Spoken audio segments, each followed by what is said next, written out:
अगर आपके पास 1.5 टन तक का एसी होगा और अगर आपको वोल्टेज स्टेबलाइजर खरीदना है तो दो ऑप्शन आपको मिलते हैं माइक्रोटेक की तरफ से बजट में। तो कौन सा परफेक्ट रहेगा अगर आपको जानना है तो इस वीडियो के साथ अंत तक बने रहिएगा।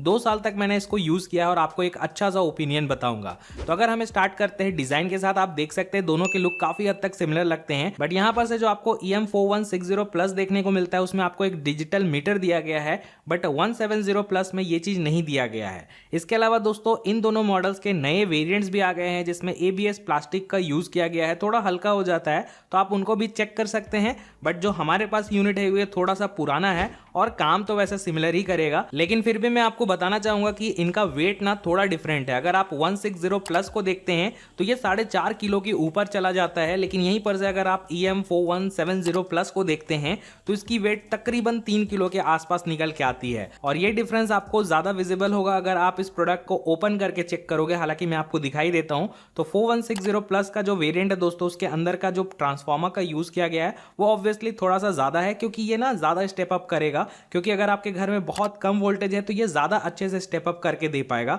तो ऑब्वियसली उसके लिए ऐसा यूज किया गया है। और जहां तक रही बात 170 प्लस में, तो यहां पर थोड़ा ना लाइटर मटेरियल का यूज किया गया। ऑब्वियसली इसकी वाइंडिंग थोड़ी कम रहेगी क्योंकि ये 170 के वोल्टेज से आपको स्टेप अप करके दे पाएगा। अब इस चीज को समझाने के लिए मैं अपना खुद का एग्जांपल देता हूं। मेरे घर में 220 वोल्ट के अराउंड का वोल्टेज हमेशा रहता है, तो मैं 160 प्लस भी ले सकता हूं, 170 प्लस भी ले सकता हूं, मेरे लिए कोई दिक्कत वाली बात नहीं है। तो आपको देखना है कि आपके घर का जो वोल्टेज है वो कितना कम है।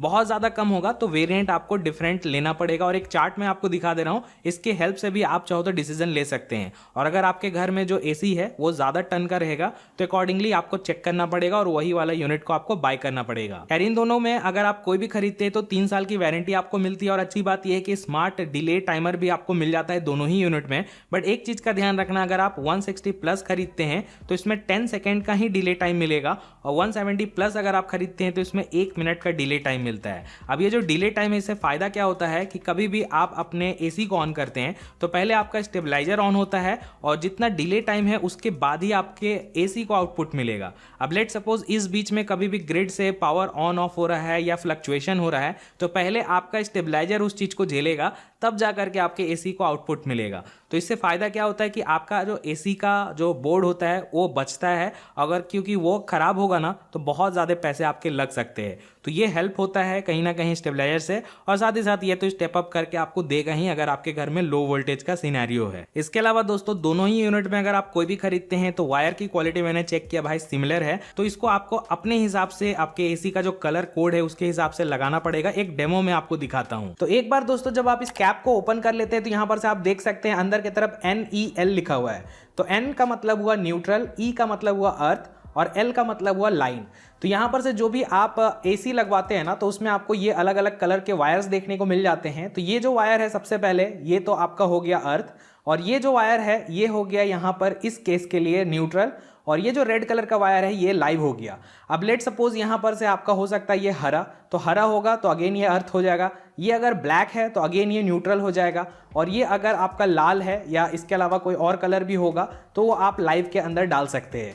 तो अगर आप इस चीज को और अच्छे से देखना चाहते हैं तो आप गूगल पे इमेज सर्च कर लीजिएगा, आपको और भी आइडिया मिल जाएगा। लेकिन कनेक्शन करना कुछ ऐसा ही होता है, न्यूट्रल, अर्थ और लाइव, जो कि यहां पर मेंशन किया रहेगा। तो यहां पर थोड़ा सा आप इसको अलग अलग तरीके से यहां पर से निकाल लेना, जो भी आपके पास प्लायर होगा या जो भी होगा। तो फाइनली दोस्तों आप देख सकते हैं कि हमने अच्छे से लगा लिया है सारे वायर को, तो न्यूट्रल, अर्थ और लाइव जैसा जैसा यहां लिखा हुआ था उसी तरीके से हमने यहां पर से लगा लिया है। अब इसके बाद सिंपली ये जो कैप आपको दिया जाता है इसको आपको लगाना है और स्क्रू अप कर देना है। तो इसी तरीके से आप भी कनेक्ट कर सकते हैं, और हैंग करने के लिए यहां पर से बॉक्स के अंदर ही आपको वॉल फास्टनर भी दिया जाता है और एक यहां पर से हेल्प गाइड भी दिया जाता है। तो इसको आप पेस्ट करके यहां पर से ड्रिल करके हैंग कर सकते हैं। हमने भी ऐसे ही करवाया था। तो हमारे पास 2 अलग अलग एसी है, दोनों का अलग अलग यूज करते हैं हम स्टेबलाइजर को। और एक चीज का ध्यान रखना, जो प्लग होता है वो आपको अलग से खरीदना पड़ेगा दोनों ही केस में, जो कि बाहर से आप खरीद के लगा करके अटैच कर सकते हैं। और जहां तक रही बात दोस्तों प्राइसिंग की, तो आपको ऑब्वियसली 170 प्लस वाला लगभग 1700-1800 के आसपास मिल जाएगा ऑनलाइन, और अगर आप EM4160 प्लस खरीदते हैं तो ये 2000 के अराउंड आपको देखने को मिलता है। तो अगर आपका बजट अलाउ करता है तो ऑब्वियसली आपको 160 प्लस के साथ जाना चाहिए अगर आपके घर में वोल्टेज इतने के अराउंड है, 160 के आसपास। और अगर आपके घर में वोल्टेज ठीक है और डिले टाइमर चलेगा, बजट कम है, तो 170 प्लस को भी आप खरीद सकते हैं। हालांकि दोनों के बेस्ट बाय लिंक मैं आपको डिस्क्रिप्शन बॉक्स में दूंगा और मैं आपको रिकमेंड करूंगा कि गो विथ हायर मॉडल अगर आपका अलाउ करता है बजट। और अगर आपको बाय करना है तो डिस्क्रिप्शन बॉक्स जरूर चेक कर लेना। और 2 साल यूज करने के बाद मुझे अभी तक कोई भी दिक्कत नहीं आई है। हालांकि 3 साल की तो वारंटी आपको कंपनी देती ही है। वैसे ये वीडियो स्पॉन्सर्ड नहीं था, बाकी अगर आपको बाय करना होगा तो देखना डिस्क्रिप्शन बॉक्स, और कोई डाउट होगा तो कमेंट करके पूछ सकते हैं। वीडियो अच्छा लगा होगा लाइक शेयर एंड सब्सक्राइब करके जाना। So thanks a lot for watching.